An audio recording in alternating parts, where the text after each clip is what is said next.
Bonsoir, bienvenue dans le Dakar 2026. Comment allez-vous, mon cher Anthony? J'ai envie de vous voir aujourd'hui. Tout va bien, mon cher Merci. Donald. Nous sommes prêts à partir sur les routes du Dakar. Oui, moi j'étais parti sur les pistes du ski. Ah oui, c'est pas mal aussi. Ouais. J'ai failli me casser la figure 2-3 fois, mais on est là. Ah ouais, non, mais moi j'étais en drift sur l'étoile et j'étais comme as. Et tu sais, je mettais des coups de gaz à appel de phare. Le mec qui était en Twingo, qui arrivait pas à rouler, qui était je vais me faire. Ah bah Mais oui, nous, on est là. Non, on est là. Moi, je suis arrivé en drift, mais avec mes chaussures. Ouais, mais c'est beau, mais c'est pas la même chose, le BM double pied. Non. En attendant, on devait avoir Anthony Beltois, je vous l'ai dit sur la story, il viendra jeudi 8 pour venir, effectivement, il venait de loin et ça allait être compliqué avec la neige. Il n'a pas tenté le drift. Non, et pourtant il a un bon coup de volant, il nous enterre tous. Hein, mais bon, on voulait pas jouer avec le feu. En attendant, voilà, il reviendra dans 2 jours. Aujourd'hui, on va vous parler de l'étape numéro 2 avec ses difficultés. Une étape avec pit stop, c'est ça? Exactement, comme hier, 400 km de spéciale. C'était une spéciale assez relevée finalement.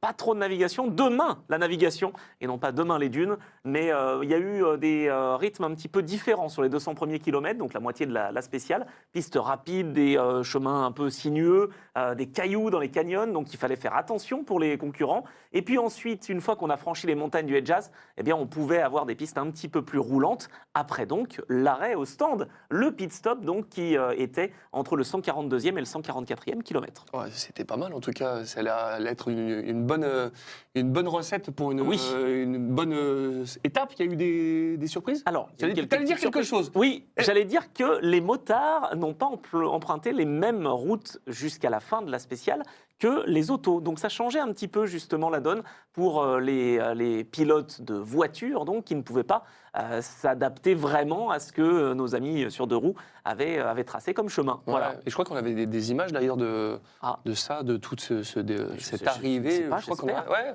ça fait plaisir. C'est vrai que c'est nos équipes qui ont pu le tourner là-bas grâce à BF qui nous ramène ces images. C'est toujours cool d'avoir ces petits insiders, même si là on aimerait bien qu'une petite souris savoir ce qu'ils se disent. Mais Fabien Lurquin là, qui parle un peu avec Mathieu Baumel. Mathieu qui fait le tour un peu des popotes. Hein. Lui qui a gagné avec Guillaume de Mévius l'étape précédente. Là aujourd'hui, il a bien performé en ouvrant, mais ce n'était pas le meilleur temps.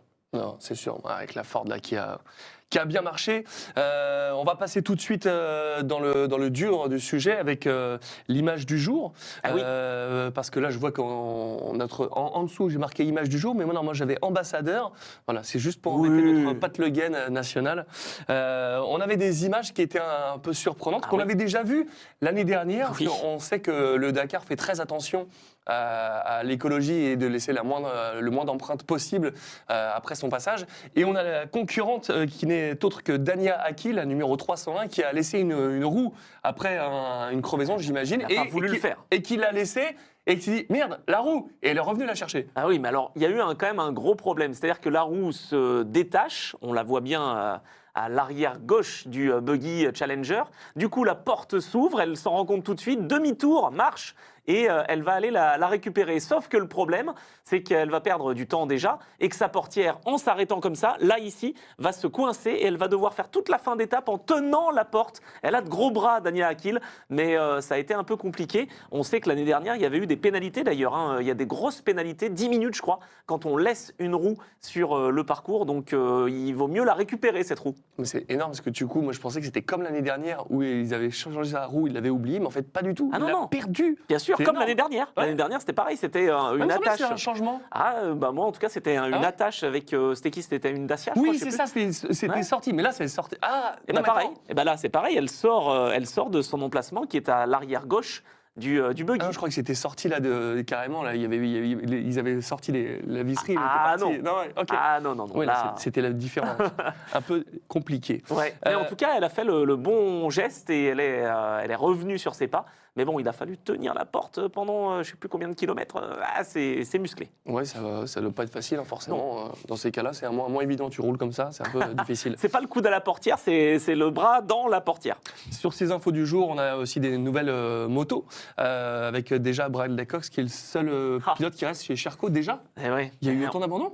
Ils sont 3, ils étaient 3, et puis ils sont plus que 2. C'est un peu le problème pour Sherco, la marque française, qui avait donc Harit Noah en Rallye 2. Malheureusement, il est tombé hier, les pieds bougeaient, tu sais, quand c'est lui. Donc malheureusement, pas de départ possible aujourd'hui parce qu'il s'est blessé au dos et pas en mesure de prendre le départ de l'ES2. Et puis Lorenzo Santolino, qui avait gagné une étape l'année dernière pour Sherco, justement, qui était bien parti. Et puis au 313e kilomètre, chute. Et là, pour le coup, il ne s'est pas blessé. Mais par contre, pas de réparation possible sur sa moto. Et comme on est en rallye GP, qui est la catégorie Rennes, il n'y a pas de Dakar Experience. On ne peut pas lui permettre de repartir. C'est terminé. Quand tu es en rallye GP, tu es donc dans les premières positions.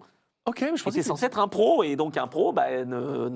Tu veux dire qu'en Ultimate, c'est pareil? Bien sûr. Ah, je pensais que c'était c'est pour ça que d'ailleurs, Sébastien Loeb n'a pas pu repartir. Mais moi, je pensais l'année dernière, comme il n'avait pas l'ARCEAU qui était validé, ils n'avaient pas le droit du tout pour les questions de sécurité. Ah oui, voilà, c'était ça. Donc ça veut dire que s'il avait été en stock, il aurait pu quand même rouler? Oui, tout à fait. Alors que s'il est en Ultimate, alors je crois quand même qu'il y a une petite dérogation pour les autos, parce que c'est quand même des constructeurs qui sont officiels.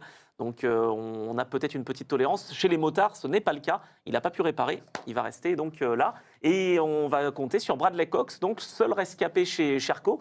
Lui, il était indissociable de KTM, comme son papa, je crois, c'est ça, Alfie Cox, qui était très connu évidemment dans les années 2000 au Dakar. Eh ben, il a décidé de changer d'usine l'année dernière, donc en fin d'année dernière. D'accord. Et il se retrouve avec Sherco. On en a parlé hier, le pilote Malmoto, James Hillier, qui a arrêté, abandonné aussi. Oh là là, c'est quand même dommage. On en a parlé hier. On évoquait justement son profil assez atypique, un pilote du Titi, le Tourist Trophy, et puis il se lance dans le Dakar. C'est pas sa première participation, évidemment. Mais hier, il a chuté à basse vitesse. Et il a terminé au courage en serrant les dents. Il s'est dit, bon, ça devrait le faire. Et puis finalement, pas du tout. Il est passé par le centre médical. Et on s'est rendu compte qu'il avait une fracture du bras juste sous le coude. Et il n'a pas eu l'occasion de repartir. Il n'a pas été autorisé par les médecins. Écoute, dommage. J'espère qu'il reviendra l'année prochaine. C'est toujours compliqué d'abandonner en début de Dakar comme ça. Grâce à Dark, on a des images de la Stifriterie qui termine 64e en classique. Bon, c'est un peu loin, mais en tout cas, on a des images et ça fait plaisir. Avec Hervé Dier et Alain Brousse. Quelles sont les nouvelles? Le roadbook a été un peu modifié, on n'en sait rien. Non, alors si, le roadbook a été un petit peu modifié, mais pas pour eux. C'est que je voulais parler un petit peu du Dakar classique, justement. On parle de nos ch'tis, mais on va parler du Dakar classique en général. C'est la 6e édition, ça a été créé en 2021. Et c'est un parcours de 7000 km, dont 4500 de parcours chronométrés, j'allais dire. Et c'est un record pour la distance. Ils ne font pas les mêmes parcours que les modernes, parce qu'ils ne passeraient pas les difficultés, tout simplement. Et en fait, ce qui s'est passé, c'est qu'il y a eu des inondations il y a quelques jours de cela, quelques semaines. Il peut y avoir des inondations en Arabie Saoudite. On en a souvent en Amérique du Sud. Oui, mais là, c'est beaucoup plus logique. Tandis qu'en Arabie Saoudite, on se dit, bon, c'est peut-être pas là où il pleut le plus. Et en fait, il y a eu des inondations qui ont abîmé un petit peu le terrain. Et donc, il a fallu, côté organisateur, modifier un petit peu le roadbook. Donc, les pilotes et navigateurs, évidemment, ont dû s'adapter. Très bien. Bon, de toute façon, comme ils ne savent pas où ils roulent, finalement, ça ne change pas grand-chose. Par contre, pour l'organisateur, c'est pas si simple. Ils se démerdent. On va parler maintenant des ambassadeurs BF Goodrich. Vous le savez, on va parler de Sébastien Loeb, de Xavier de Soultret et de Christian Lavieille.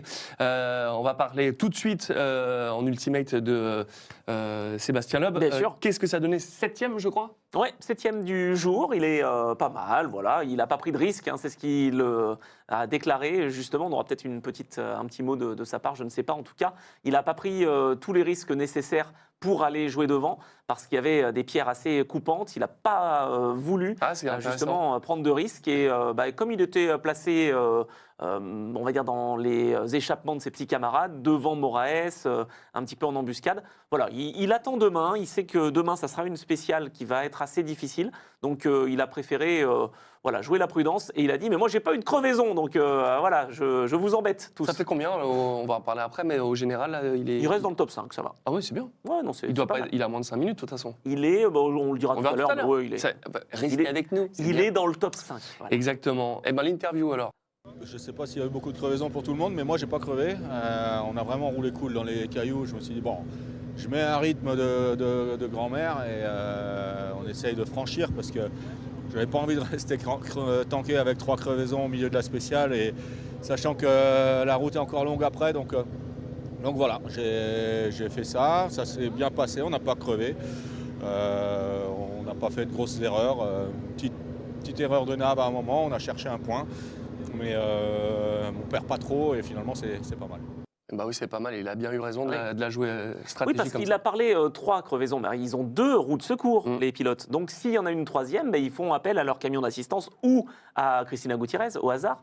Et donc, forcément, c'est beaucoup de temps de perdu. Donc, il a préféré vraiment assurer le coup. Et pour demain, ça va envoyer du gaz. Exactement. Bon, cette fois, on va sur le côté des SSV avec Xavier de Soultray, qui termine 3e du jour. Oui. 1 minute de pénalité. Qu'est-ce qu'il a fait? Eh ben, je ne sais pas ce qu'il a eu. J'ai vu qu'on lui avait ajouté 1 minute de pénalité. Alors, est-ce qu'il y a eu une incompréhension, un waypoint qui a été peut-être touché très, très légèrement? Si vous avez des infos, n'hésitez pas, parce que je n'ai pas eu l'info. J'ai essayé de chercher.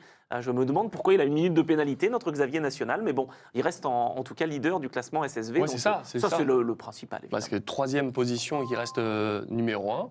Franchement, c'est bien. propre. Bah oui, mais c'est bien, ça se gagne sur la régularité, on le sait très bien, ça tombe bien. Et il a une petite interview que je vais découvrir avec vous de Xavier. On est assez serein, on est assez raisonnable et serein. On essaye de pas abîmer la machine, gérer. Je dis pas qu'on est déjà en gestion, mais on pousse pas. On pousse pas la mécanique. Alors dans les dunes, du coup, on se venge un peu. Et là, j'ai poussé hier et aujourd'hui, mais mauvaise idée. On va essayer de rester tranquille et prendre son mal en patience et laisser le tri se faire. Après, la voiture, pour l'instant, elle marche super bien. Le Polaris, il est super cool. On avait mis beaucoup de pression dans les pneus pour éviter les crevaisons. Et ça nous a bien sauvegardé ce matin dans les 200 km de cailloux. C'était vraiment une bonne idée. Et tu sais quoi? J'ai vraiment l'impression que cette année... Ils sont tous le coude à la portière. Non. Il le joue grave stratégique, il est moins gaz en grand, on verra bien. Et ça joue stratégique et peut-être, parce que ça se ressent du côté de Loeb et de Soultray, c'est la même vision du truc. Complètement. Et je trouve que c'est bien, contrairement à des Al-Raji, qui est, bon, il a gagné l'année dernière, mais on le connaît, il est capable de se mettre c'est en vrai. casquette. Ou Edgar Canet, d'accord. on en parlait. Tu vois, mais Moi, gaz je suis en pas grand. d'accord. Edgar Canet, il a pas mis gaz en grand. Hein. Non, il est très Tu intelligent. Ouais. Moi, je crois pas. Je suis pas d'accord. Mais En tout cas, bon, je trouve que là, la stratégie, ils se maintiennent dans la fenêtre de tir où, si tu mets une grosse étape et que là, tu sais que il n'y aura pas de pierre coupante et que là, ça va se jouer au talent Complètement. et à la navigation, c'est vraiment très intéressant. Je me demande s'il n'y a pas une stratégie commune. Peut-être. ils ont tous compris qu'il fallait justement avoir une constance pour durer sur ces fameux 15 jours. Bon, on a parlé de 2, il nous en manque un 3e, c'est Christian Lavieille. Qu'est-ce qui s'est passé pour lui? Ça va mieux pour Christian, mais il partait loin du coup, puisqu'il a eu un problème moteur hier, donc avec Valentin Sarrault. Ils ont pris leur mal en patience. Je crois qu'ils ont été un petit peu gênés quand même par de la poussière aujourd'hui, étant donné qu'ils partaient loin. J'ai expliqué hier avec Christopherson, c'est le même principe pour Christian. Voilà, quand tu n'es pas dans les meilleures conditions dans les meilleures positions de ton classement, forcément, c'est un petit peu plus difficile le lendemain. Ouais, forcément. Et on me dit une minute de pénalité légère avec cette vitesse pour Xavier, mais léger. C'est léger, parce Ouais. que Rosbrand, je lui ai pris 6 minutes. Hein, Ouais, donc, moi 87 au lieu de 30, hein, sera cru au péage de Saint-Arnoux. Rien à voir. petit excès de vitesse, voilà. 1 minute, ça l'empêche pas quand même de. Et donc, d'être P3, Christian, 37e du général, Alors, P3 en 2 roues motrices. de motrice. Et puis donc 37e du général, ça reste un. classement Général scratch avec avec les ultimates, tout le Ouais, monde. exactement. Donc voilà, ça a été un petit peu de temps de perdu. Je pense qu'il nous explique un petit peu ce qu'il a vécu aujourd'hui, parce que son équipier, il faudra qu'on en parle, a été exceptionnel aujourd'hui. J'allais oublier l'interview. L'interview. Nous arrivés au bivouac à Eloula, une belle spéciale, 400 km, beaucoup de cailloux, ça on le savait. Pour nous, ça a été parfait. Valentin a fait une super nav, la voiture était super bien, on n'a plus de problème. On était super bien en suspension et avec les BF Goodrich, on a fait 0 crevaison. Seulement, on partait 88e et on était à la poussière toute la journée. Donc voilà. C'était un peu galère. Donc ce soir, il y a réunion au sommet auprès de la direction de course que tous les concurrents râlent parce qu'il y a eu plein de reclassements qui ont été faits hier et c'est compliqué. Et si ça ne change pas, tous les jours, on va partir très loin. On espère que ça va changer pour demain, ça. Et puis on va se faire demain. On a fait une bonne place aujourd'hui. Enfin, bonne place, ça paraît, c'est loin au général, mais ça nous permet de revenir un peu au contact. Donc demain, on va essayer de se repositionner un petit peu de façon à revenir sur le devant de la scène. Valentin, le petit mot de la fin. Ouais, faut espérer que la direction de course admette que c'est pas top de nous faire partir chaque fois derrière tous les SSV parce que c'est pas viable et puis c'est surtout on prend des risques pour rien parce qu'au final le lendemain on repart 80e. On va pas rentrer dans les détails. Si vous voulez, il faut repartir 30 ou 40, avec quasiment 40 concurrents qui sont moins rapides que nous, devant nous tous les matins. donc tous les SSV, les Challengers et les stocks. Voilà, donc on arrive derrière bien plus rapide, mais on passait un temps fou dans la poussière et dans le fèche et même voir s'arrêter de temps en temps. Allez, on vous souhaite une bonne soirée et à demain pour un nouvel épisode. Salut. Bon, Anthony, j'ai besoin de comprendre sur ce Dakar 2026. C'est-à-dire que là, on a des concurrents qui sont en 2 roues motrices qui avionnent. Il y a les Ultimates qui partent. Après, ils font partir les SSV, donc comme Xavier ils Soufflet. font, Et après, les 2 roues motrices. Non, ils font partir les 2 roues motrices. Mais comme je t'ai dit, s'ils sont mal classés, ceux qui sont mal classés partent loin. Et ils partent même derrière les SSV. Donc c'est beaucoup de temps de perdu Mais pour comment rien. c'est possible, ça? Parce qu'ils ont raté leur spécial et que selon le classement, si tu as des SSV qui sont mieux classés, ils ont bien le droit de partir avant. Oui, mais c'est pas des catégories voitures. Pourquoi est-ce qu'ils Donc, comment ça, c'est pas catégorie voiture, c'est Oui. 4 roues? Oui, c'est 4 roues. Ah, mais bon, bah un alors. SSV, on est quand même sur je suis un pas d'accord. format un peu à part. C'est pas un quad, je suis d'accord, mais je trouve ça étonnant qu'ils fassent partir les... Eh ouais, mais si les SSV font un bon travail, d'un autre côté, les 2 positions peuvent se comprendre. Pour les SSV, c'est très embêtant aussi de partir derrière des 2 roues motrices qui sont peut-être moins rapides qu'eux. Attends, et ça veut dire que là, concrètement, j'y avais jamais pensé avant. Eh ouais. C'est-à-dire que tu peux me dire que là, Xavier de Soultray Peut partir avant. peut gagner le Dakar au scratch devant les Ultimates. Non mais ça veut dire ça. Oui, mais il le fera pas. Mais oui, Mais ils ça sont veut- limités en vitesse, donc Oui, ils peuvent pas. Mais ça pourrait, ouais.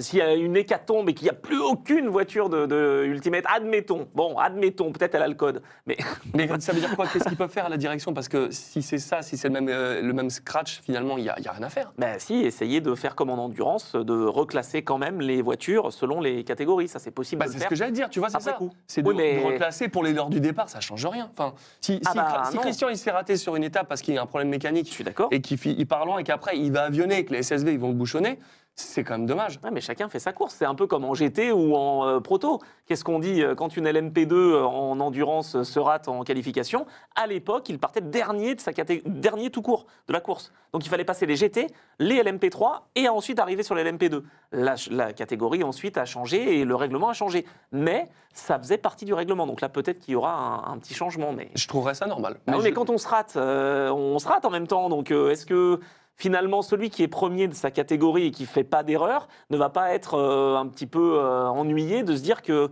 son adversaire, lui, va finalement pas beaucoup perdre de temps s'il se rate. Ouais, mais alors, Tu vois ce que je veux avec dire? cette logique chelou, ça veut dire que tu pourrais faire partir les camions en même temps? Mais c'est ce qui s'est passé. Christopherson est parti derrière les camions Ah ouais, d'accord. avec le SSV. Et c'est pour ça qu'il a perdu Ah oui. beaucoup de temps. Oh là là. Bah oui, mais je te le dis. C'est pour ça que... Ah oui, je pense qu'il y a un vrai truc. Bah oui, mais d'un autre côté, celui qui va perdre du temps, moi je prends l'exemple toujours pareil, en endurance, où il y a plusieurs catégories. C'est pour ça que je prends cet exemple-là.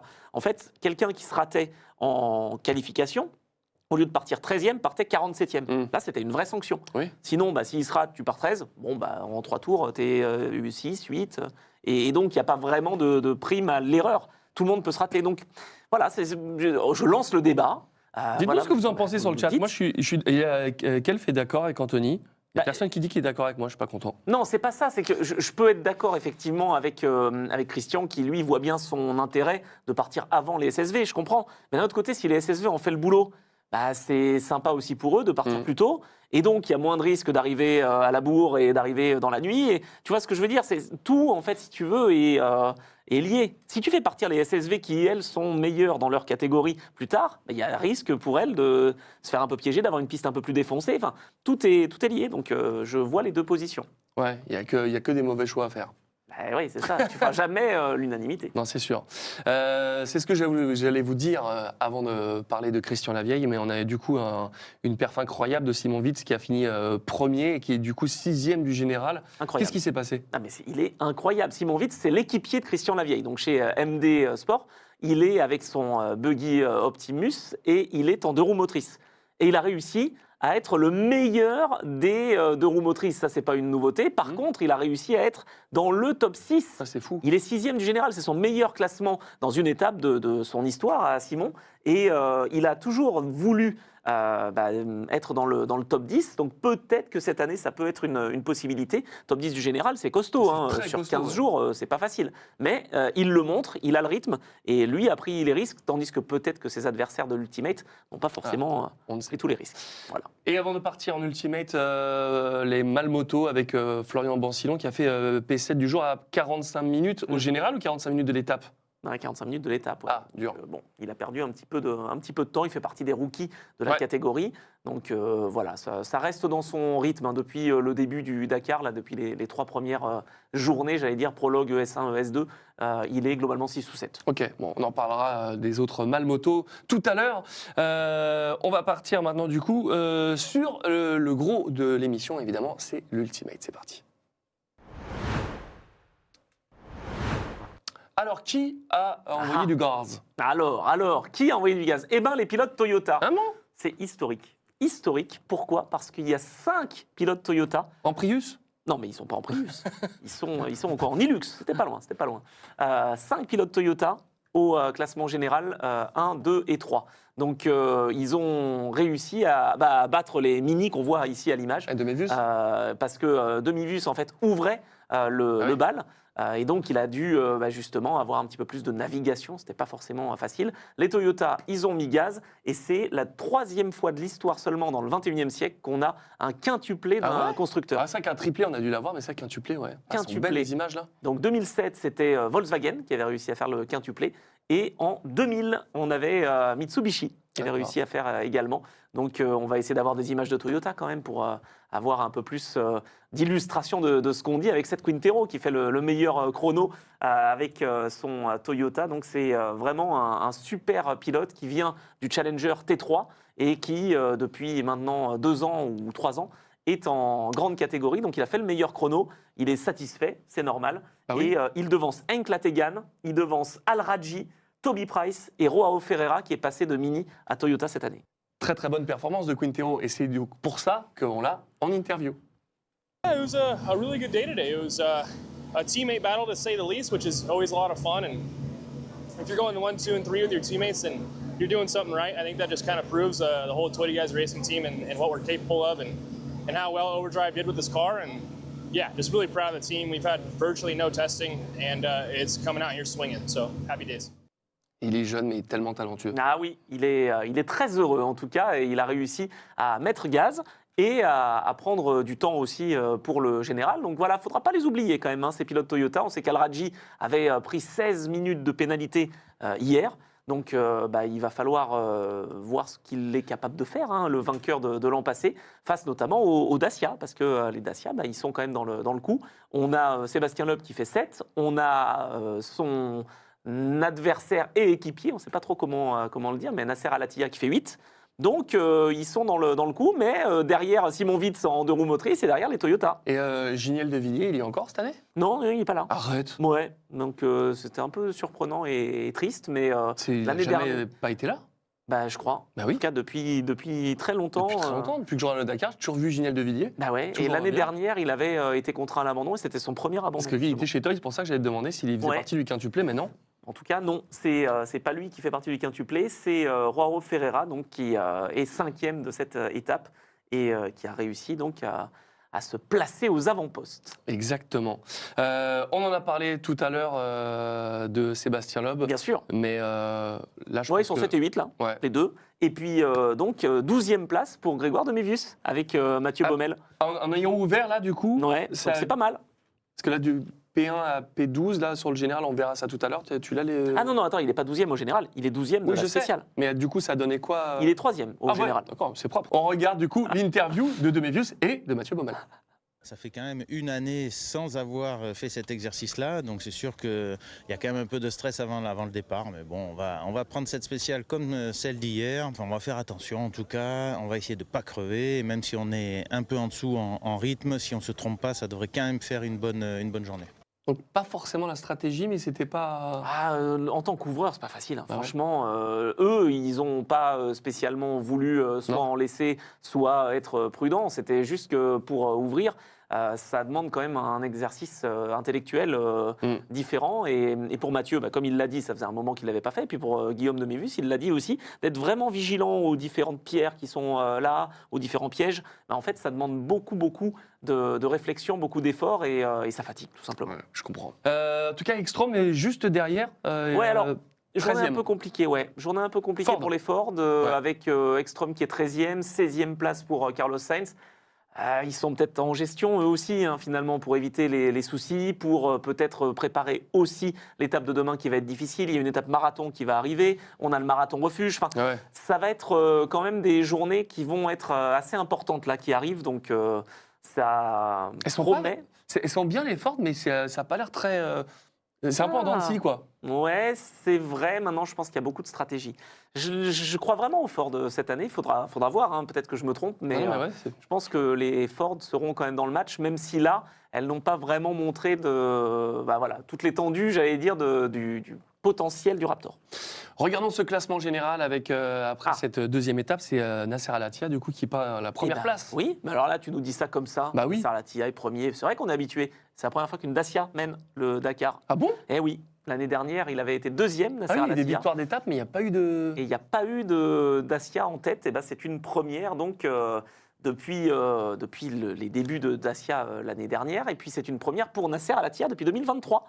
Ça fait un moment qu'il n'avait pas occupé la première position, donc à voir s'il peut tenir. Il a 7 secondes d'avance sur cette Quintero, ce qui n'est pas énorme. De mes vues, c'est troisième à 1 minute 09. Derrière, on a Enk Tegan, quatrième. Et donc, Sébastien Loeb à 1 minute 57. Tout est resserré. On a le top 7 en 3 minutes seulement. Ah, c'est vraiment pas beaucoup. C'est vrai que c'est. Bon, on est en début de Dakar. D'accord. Mais en 3 minutes, tu peux tout faire, là. Parce qu'il y a quand même eu déjà quasiment 900 bornes. Donc, non, c'est vraiment intéressant, un petit peu moins, 700 km. Mais bon, 3 minutes seulement entre les 7 premiers. Très bien. Eh bien, qu'est-ce qui s'est passé aussi en stock? On n'en a pas parlé sur cette deuxième étape. Est-ce que Sarah Price Oui. victoire?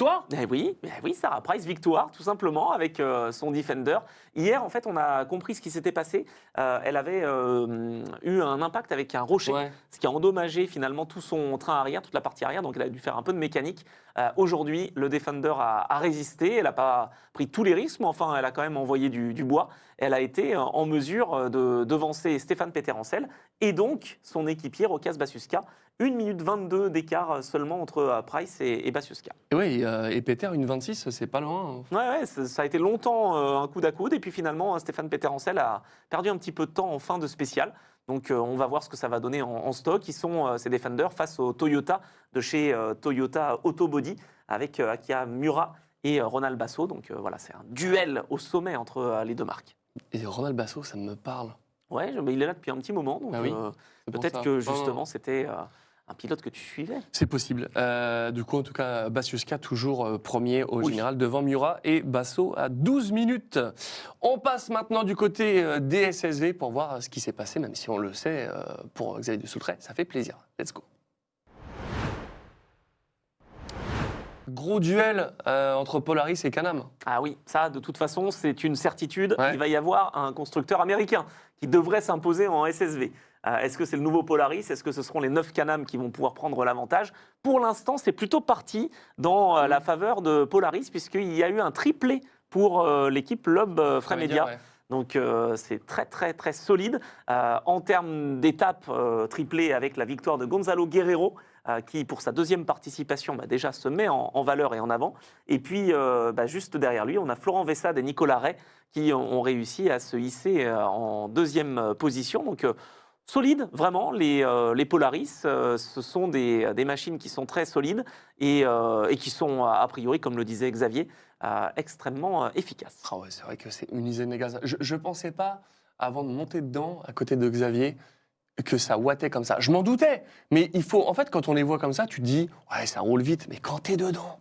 Ah, j'imagine. Peut-être que je serai invité une autre fois. C'est un manège. J'essaierai. Ouais, mais on te fera tester le KO4. Ah, grave. 5, 6, 7, tous. On a un peu de temps pour celui-là, du coup. Ouais, bon. Mais non, c'est vrai que ces SSV, c'est très impressionnant. Et moi, ce qui m'a le plus impressionné, c'est les suspensions. Je ne pensais pas que ça absorbait comme ça. Je pensais que ça restait quand même un peu plus... Ah non, mais il faut bien avoir T'as du plus. débattement, justement, parce que sinon, on le disait, Oui, je on se pensais. blesse, quoi. Le débattement, je le savais, mais je pensais que c'était plus ferme et que Eh tu allais vite en buter. Mais en fait, non, c'est... Ouais, c'est souple. Ça, c'est pour voler au-dessus des Exactement. petites difficultés. Et donc, Xavier, troisième de l'étape.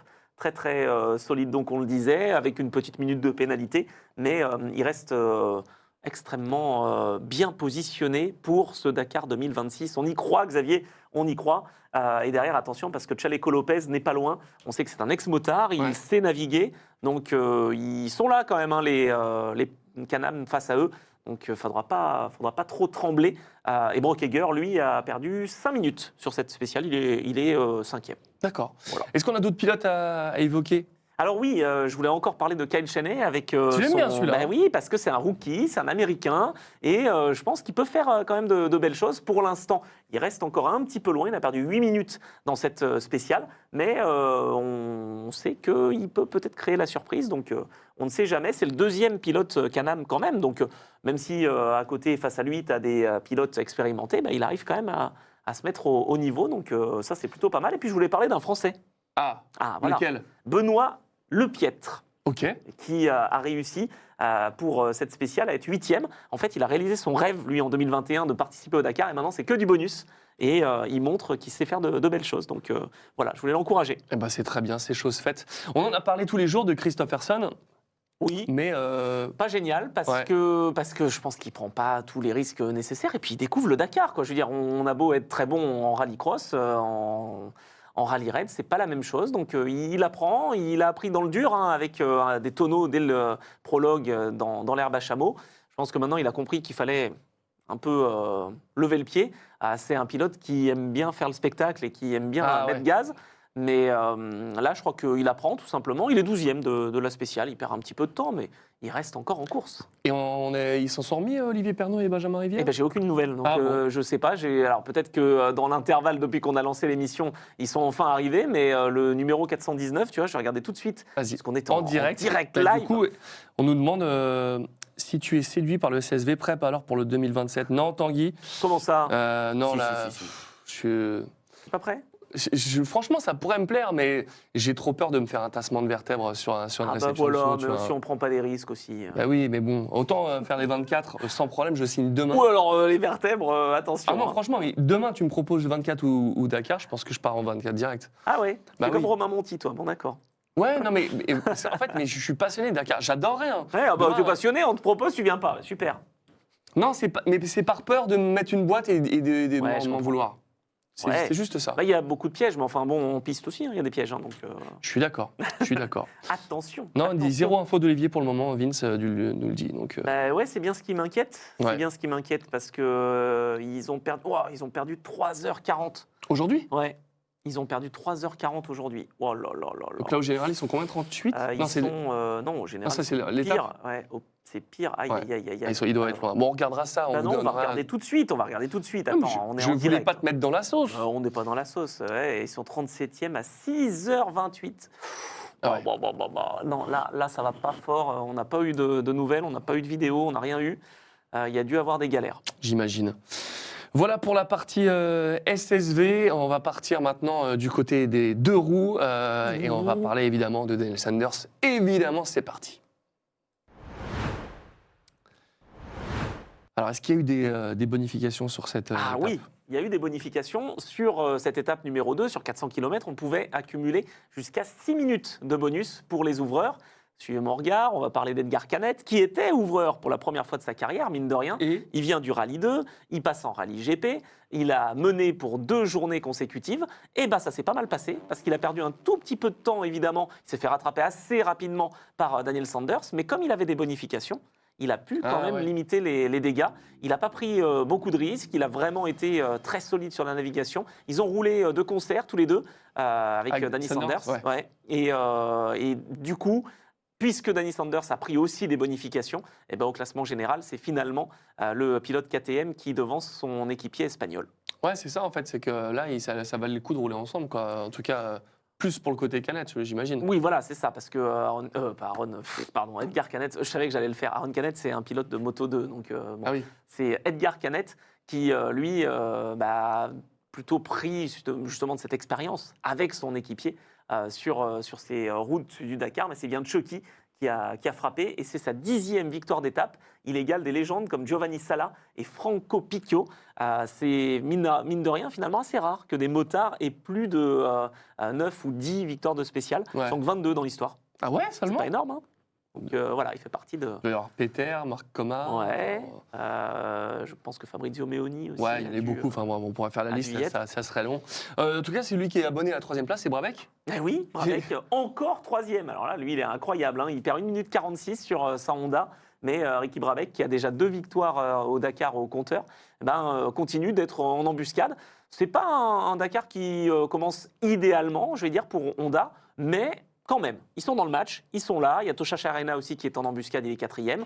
Donc, on va dire qu'il reste encore une fois dans le peloton de tête, même si c'est quand même les KTM qui Et sont Skyler devant. Oz, je disais qu'on ne le voyait pas, ça y est, il est revenu Ça y justement, est. avec Tosha Arena, P4, P5, les deux. Ouais, 4e de l'étape, Skyler Rose. Bon, il reste encore un petit peu loin au classement général. Il faut quand même savoir que KTM, il reste sur une série de victoires d'étapes depuis le Dakar 2025. Quoi? Bah oui, parce qu'ils n'ont pas été battus depuis la 12e spéciale du Dakar 2025. Donc ça fait quoi? Ça fait 5 spéciales de suite. Ça commence à faire, là. Surtout sur 2 années consécutives. Donc bon, allez les Honda, là, on y croit? Ah, mais en même temps, KT, ils sont tellement efficaces. C'est des machines. Autant en MotoGP, ça fonctionne, mais... Ah, c'est pas mal quand même. Oui, mais c'est pas le terrain de prédilection. Enfin, une KT, pour moi, c'est... Ah, c'est du cross, ouais. C'est je suis ou d'accord. Supermoto. Ou Supermoto. Mais ils savent faire. Enfin, c'est des Cross machines. et Rally Raid, c'est Ah ouais, franchement, c'est du solide. hyper impressionnant. Parlons des Français maintenant, enfin du Français. Oui. Adrien Van Beveren, 8 minutes 58, P10. Il y a eu des soucis, je crois, Ouais. une Ça- chute. Ça a été dur, hein, ouais. Encore une étape un peu à oublier, je dirais, pour Adrien. Hier, il a eu un problème avec son frein. Là, aujourd'hui, je ne sais pas s'il y avait eu un gros problème. Je pense qu'il a sous-estimé le fait que son pneu commençait un peu à se décoller de la jante. Et donc, ça l'a peut-être un petit peu perturbé au niveau des sensations. Et il est tombé, il a heurté un arbre. Donc, il va bien. Ah ouais. Mais il a perdu beaucoup de temps. Ouais. Donc, c'est pas facile. Alors, c'était un arbre, ça aurait pu être bien pire. Là. Ah ben, on est bien d'accord. Donc, On a une interview, je ne l'ai pas vue, je vais la découvrir avec vous, mais je suis assez troublé de on va ce voir que tu viens ce de me qu'il dire. C'est parti. Ça s'est pas bien passé pour moi. J'avais pas la sensation d'être mal au début. J'ai fait un lourd hors-piste dans les cailloux. J'ai pas trouvé les traces et j'ai cru que c'était pareil en fait. Et j'ai été repris à mort juste avant un peu avant la neutra des voitures là. J'ai suivi le cap, mais je devais être quelques mètres décalé dans les caillasses et j'avançais pas. Pas grand chose à dire. J'en ai pris une bonne après le refueling. J'ai vu un tronc d'arbre qui était dans la trace. Je pensais que ça allait casser et ça a pris ma roue avant et ça m'a fait passer par-dessus. L'airbag a fait un super boulot. Voilà. Pas grand chose d'autre à dire aujourd'hui. Ouais, donc il est passé par devant en roulant sur un tronc d'arbre. Ouais. Chaud. compliqué. Ouais, parce que c'est vrai que vaut mieux le tronc d'arbre comme ça que Oui, que l'arbre. Ouais. Ah, c'est pour ça que je lui dis j'étais troublé. Il a heurté un arbre. Oui, mais bien sûr, bien sûr, bien sûr. Mais c'est vrai que. non, mais J'ai c'est- pas eu l'info, j'ai pas eu l'image, donc moi je Bien sais sûr. qu'il a heurté un arbre. Mais c'est Après, tellement des ouf. Il dit tiens, il y a un arbre, gaz. Ça va passer, ça va. Ouais, ça va craquer. passer, c'est bon, je me mets comme ça, bam bam, hop, technique Ils super sont enduro, Tellement fort. Ouais, c'est ça. Mais ils sont technique tellement Taddy forts. Blasouziak là, mais non, Ouais. même pas. Bon, j'espère que ça ira mieux à la suite, mais c'est vrai Bah qu'au ouais. au classement général, il a dû prendre tarif. Hein. Ah bah un peu, hein. Il est désormais, il est combien? Je sais même pas combien il est. Il est dans le top 10, hein, mais Attends, là, il est un petit peu loin, ouais, en effet, Il notre est- Adrien. P10. Ouais. P10, Il est à P10. combien de temps? À 14 minutes déjà. C'est Daniel Sanders et Edgar Canet qui sont leaders pour l'instant. Il y a que 30 secondes d'écart, tu vois, entre Sanders et Canet. Donc finalement, il a fait un très bon boulot, l'Espagnol. On rappelle quand même que c'est un nouveau venu. Il vient de la catégorie 2. Il passe chez les grands. Et tout de suite, à seulement 20 ans, je dois dire qu'il se met tout de suite au diapason. Hein. Pourtant, c'est pas une Yamaha, mais c'est une vraie Je l'ai, belle ça y est. performance. C'est bon. Pas mal. Hein. Ouais, pas mal. Donc, Tu voulais c'est- parler des pilotes Rallye 2, évidemment. Ah oui, encore une fois, ces pilotes Rallye 2 sur les traces d'Edgar Canet finalement, parce que Ah, de on se Chartier. dit que, bah oui, parce que Ouais. on se dit finalement que dans cette catégorie Rallye 2, bah, on a un petit peu plus d'ouverture parce que Edgar Canet est parti, on a aussi Romain Dumontier qui n'est pas présent cette année, donc ça laisse un petit peu de place. Et ben Docherty, oui, il a fait un bon taf puisqu'il fait 8e du général, mais il y en a un autre qui marque l'histoire. Et oui, et ça c'est la première fois que ça arrive qu'une Honda s'impose en Rallye 2, puisque c'est une première que Honda soit aussi impliqué dans cette deuxième catégorie. C'est Martin Ventura, j'en ai parlé hier. Ouais, c'est vrai. Et Martin Ventura, eh ben, il est à surveiller. Et je suis content d'en avoir parlé, de vous avoir mis un peu la puce à l'oreille. Il a réussi à s'imposer pour la première fois pour Honda. Donc il y a KTM, Husqvarna, Sherco et donc maintenant Honda qui se sont imposés en Rallye 2. Et il a réussi à être dans le top 6. Donc vraiment, les pilotes Rallye 2, Elle est bien, ils cette sont catégorie. ils sont taquets. Hein. Ouais, franchement, c'est une catégorie, je ne vais pas dire école, mais en tout cas, qui peut permettre de se montrer pour avoir peut-être des guidons Ouais, c'est officiels. ça, il faut avoir la proposition d'un guidon, alors qu'en Rallye 2, tu peux encore y arriver. Je ne sais pas quel prix ça peut coûter d'être un engagement en Rallye 2 On va en demander. moto. En voiture, c'est hors des questions, c'est des centaines de milliers d'euros, c'est sûr, c'est mort. Et moi, en Et je moto, me c'est hors demande- de question parce que j'ai pas envie. Voilà, tu vois, tu me disais tout à l'heure, autant en SSV ou en voiture, ça irait, mais... Je sais pas comment ça peut coûter. La différence entre Rallye 2 et Malmoto. Malmoto, forcément, bah, ça doit C'est pas être moins, énorme. ouais. Mais Rallye 2, ça reste peut-être encore un peu abordable. avec peu. quelques partenaires, ça doit pouvoir passer. Ouais, il faut avoir Mais, des gros partenaires solides quand même. Oui, évidemment. Mais on est loin de ce que. On demandera à demander, hein. certains invités. Je crois que la semaine prochaine, on a des invités qui sont un peu calés en moto. Donc on On va voir. voir ça, évidemment.